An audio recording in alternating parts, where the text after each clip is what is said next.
Panganay pa naman, Maricoy.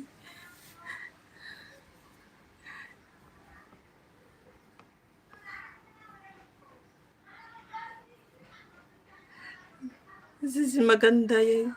Maganda yan.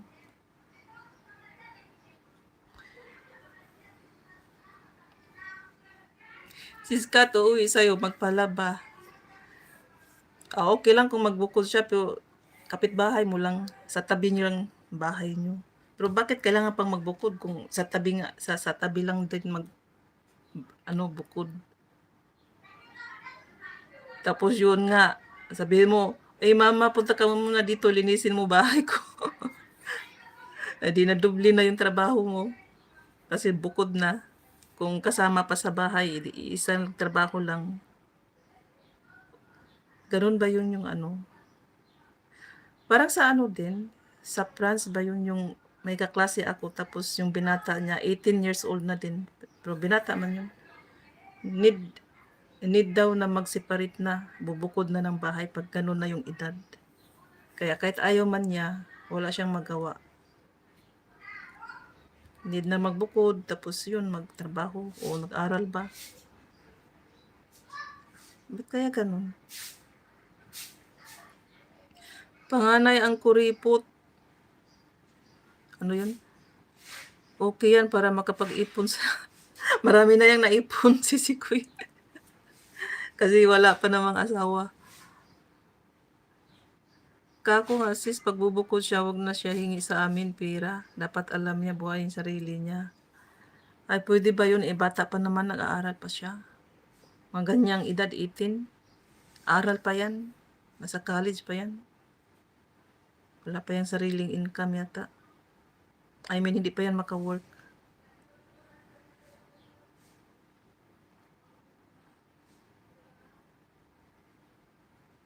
Doon daw siya sa bahay namin. Wala kasi nakatira doon. Ano ba? Yung tinitirhan mo ngayon, bahay ng amo mo? Akala ko ba separate ka din ng bahay? Pumupunta ka lang sa bahay ng amo mo pag magluto.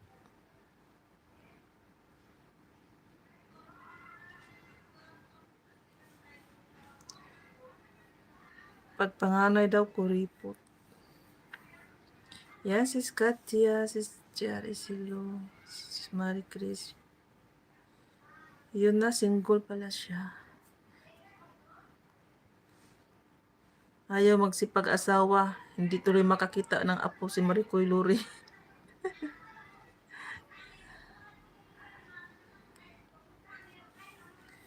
Lalaki pa naman lahat anak. Ganda yung pag mag-asawa na magkaapo, tapos babae yung mga apupot.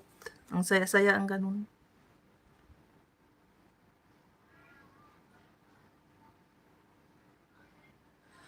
Ba ito ng amo namin. Nakabukod kami sa mismo bahay niya. Okay. Maliban dyan, may sarili pa kayong bahay.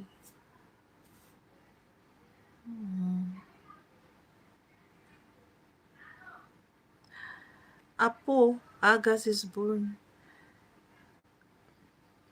Mga tao nga dito, si Sikoy, ang babata pa. Mga 20 years old pa lang. I mean, wala pang mga 30. Wala pang mga 30 yung edad nila. Tapos yung mga anak nila maaga ding magsipag-asawa, kaya magkakaanak agad.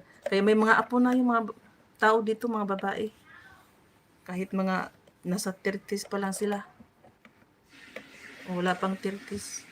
Kasi limbawa, mag-asawa yung anak nilang babae, mga 12, 13, 14. Tapos magkaanak agad.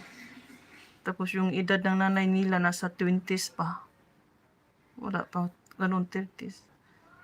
Maaga na sila magkakaapo.